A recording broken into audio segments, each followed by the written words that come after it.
The first thing I noticed wasn't that she was gone. It was how perfectly folded her clothes were. Her sandals sat side by side next to the sun lounger.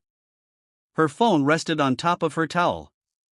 Her paperback novel was face down with a pair of sunglasses carefully placed over the page she'd stopped reading. Even the half-finished bottle of water stood upright in the sand. Only she was missing. I remember calling her name once, almost laughing, convinced she was hiding somewhere to scare me. Nothing. The waves kept rolling in. Music from a beach bar drifted through the warm night air. Couples walked hand in hand a little farther down the shore, completely unaware that my entire world had just tilted sideways. We had come to that beach after dinner because she loved swimming at night. She always said the sea felt honest after sunset, when nobody was pretending to be anything. I hated night swimming. She teased me for being paranoid, kissed my forehead, and promised she wouldn't go far. I believed her. That was probably my biggest mistake. Until that night, our life had been painfully ordinary. We'd been together for almost 4 years. Friends kept asking when I was finally going to propose, and honestly, I already had the ring hidden inside an old toolbox in my apartment. She had no idea. At least I don't think she did. She was the kind of person who made strangers smile. She remembered waiters' names, rescued injured birds, cried during documentaries, and somehow convinced everyone she met that she'd known them forever. I was quieter. People always joked that she talked enough for both of us. It worked. Or at least I thought it did. Looking back now, I realize I kept confusing comfort with certainty. Just because we rarely argued didn't mean everything was healthy. We avoided difficult conversations because it was easier than risking conflict. Whenever something bothered her, she'd simply say, "It's nothing." And whenever I felt something was off, I'd tell myself I was imagining things. It's amazing how much your brain edits reality when you're in love. The strange part is that the warning signs had been there for months. They just never looked like warning signs at the time. She had started disappearing for an hour or two without much explanation. Sometimes she'd say she needed to clear her head. Other times it was just a walk or meeting an old friend. I never pushed because I didn't want to become the jealous boyfriend everyone complains about. She also became strangely protective of her phone. Not in an obvious way. She never snatched it from my hands, but she always kept it face down, muted the notifications, and carried it everywhere, even to make coffee. One evening I joked, "Planning a surprise party for me?" She laughed, but it sounded forced. "You watch too many crime shows." Maybe I did. Still, there were moments when I'd catch her staring into space with tears in her eyes. If I asked what was wrong, she'd smile, kiss my cheek, and whisper, "I'm just tired." I accepted every explanation because trusting her felt easier than asking questions I wasn't ready to hear. A few weeks before the beach trip, something happened that I still replay in my head. Her phone was charging on the kitchen counter while she was in the shower. A message appeared on the screen. I wasn't trying to look. I swear I wasn't. But the preview was right there. "You can't keep pretending everything is fine. He deserves the truth." My stomach dropped. I stood there frozen, staring at those words like they belonged to someone else's life. When she came back, I asked calmly, "Who is that?" The color disappeared from her face for a second. "What are you talking about?" "The message." She grabbed the phone too quickly. "It's nothing. Just a friend going through something." I wanted to believe her. I wanted to be the kind of person who trusted without hesitation. But something inside me had changed. That night, we sat on the couch watching a movie neither of us paid attention to. She held my hand, but it felt different. For the first time in years, I wondered if I actually knew the person sitting next to me. After that message, I started noticing everything. The way she looked at her phone before answering calls. The way she would leave the room to reply to certain texts. The way she suddenly cared about changing her appearance, buying new clothes, and spending more time away from home. I hated myself for becoming suspicious. I felt like I was turning into someone I didn't recognize.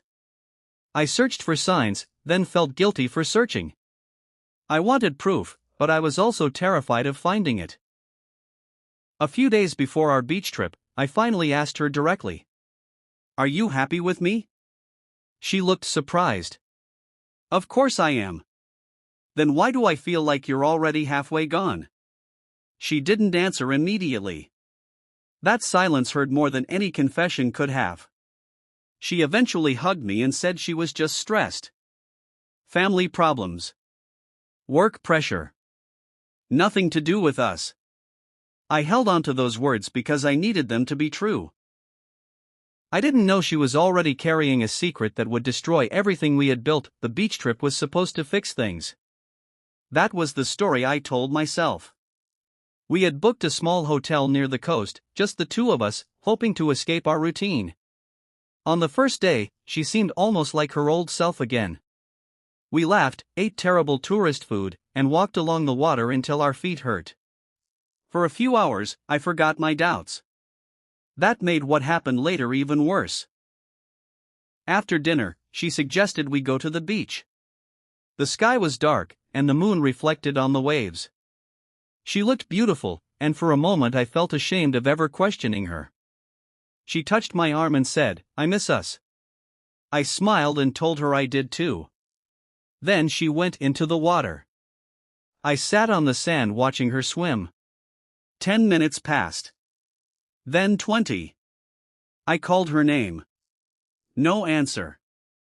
I walked closer to the shore, expecting her to laugh and tell me she was messing with me. But the water was empty. And suddenly I wasn't scared anymore. I was terrified. I ran along the beach calling her name until my voice started breaking. People turned to look at me, but nobody knew what was happening. To them, I was just another guy searching for someone in the dark. I went back to the sun lounger, hoping she had somehow walked away to get help or find me. That's when I saw her things. Her phone. Her shoes. Her bag. Everything. Except her. My hands started shaking as I picked up her phone. I called her number even though the phone was already in my hand. It rang. The sound came from the screen in my palm. I felt sick. I called the hotel. I called her friends. I called anyone I could think of. No one knew where she was. The police arrived about 40 minutes later. They asked me questions over and over. When did you last see her? Was she upset? Did she have any reason to leave? I couldn't answer. Because deep down, I knew. This wasn't just a disappearance.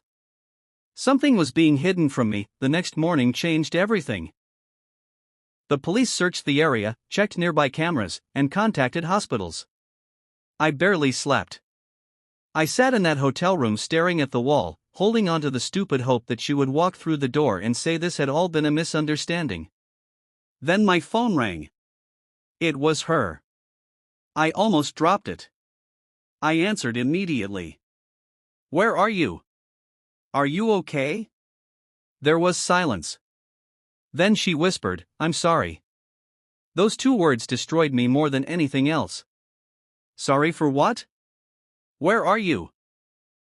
Another pause. I can't come back. I felt my chest tighten. What does that mean? She started crying. I should have told you before. I remember standing up, walking around the room like movement could somehow make this make sense. Then she said the sentence that still follows me years later. I'm not running away from you. I'm running away from the life I built with you. I couldn't speak. Because I realized the person I loved had already left me long before that night. I asked her the question I was afraid to ask. Is there someone else? She didn't answer right away. That silence was enough. My hands went cold. I sat on the edge of the bed, staring at the floor while the woman I planned to marry finally admitted the truth. Yes, she said quietly. I laughed. Not because it was funny. Because my brain couldn't accept it. How long? She cried harder. Almost a year. A year. I felt like someone had punched me in the stomach. She told me his name. He was someone from her past, someone she had reconnected with through social media. She said it started as talking, then emotional support, then something she couldn't stop. I kept asking, "Why didn't you leave me?" And she said, "Because I loved you too." That sentence made me angry. How could someone love me and still do that? She explained that she was pregnant. Not with my child. I don't remember what I said after hearing that.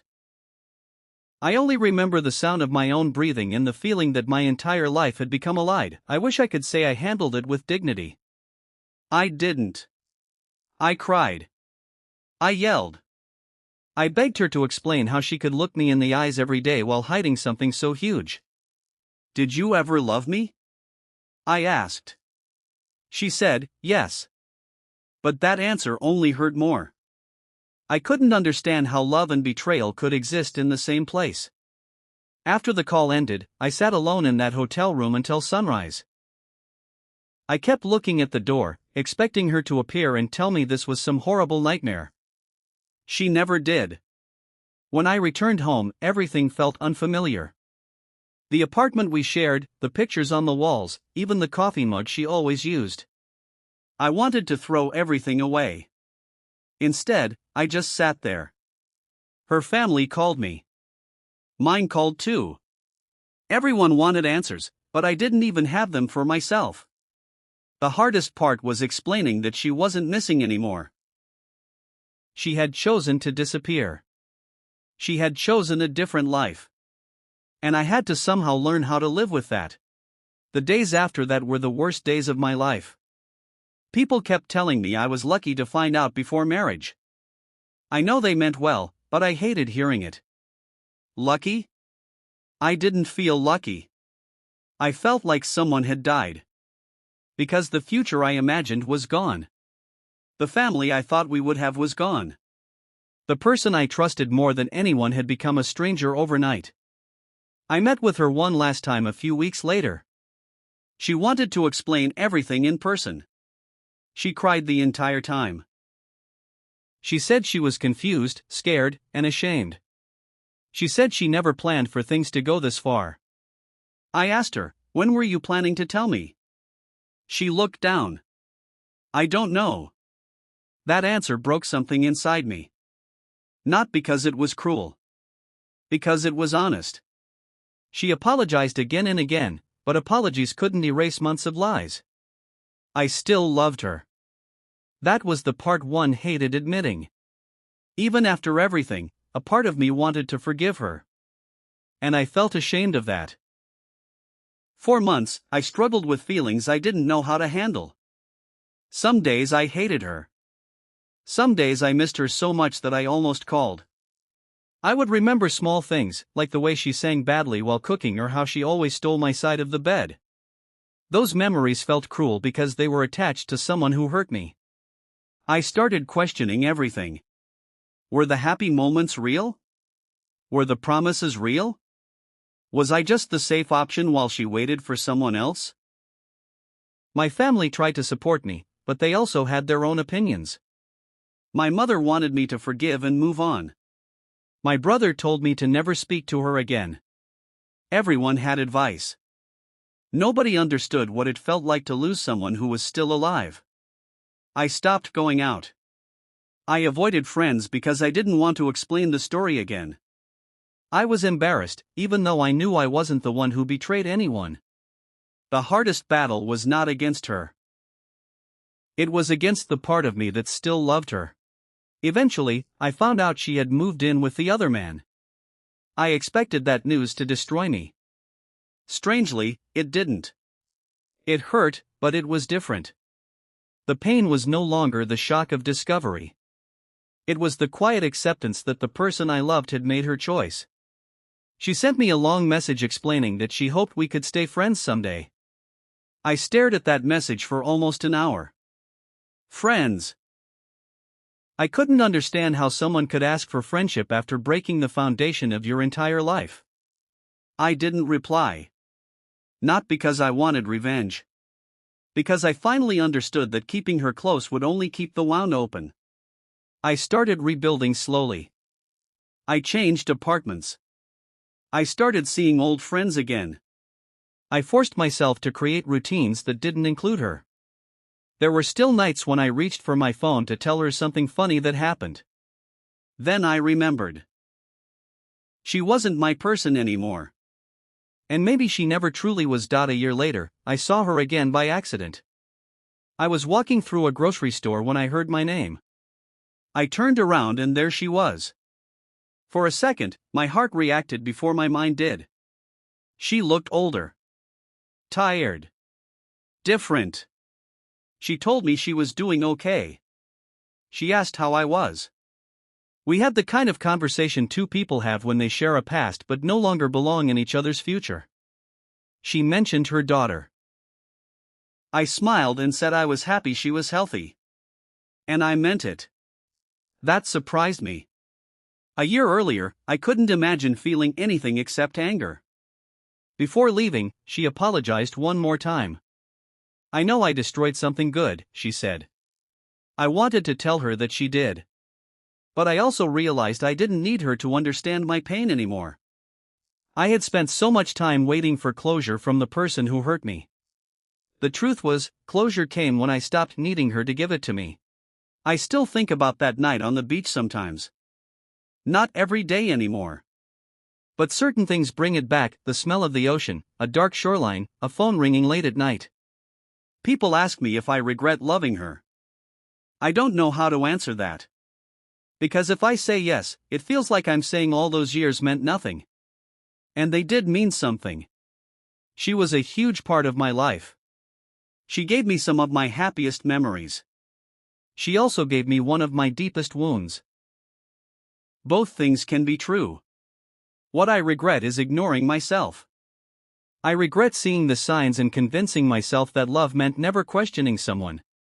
I regret believing that losing a person was worse than losing my own peace. I don't hate her anymore.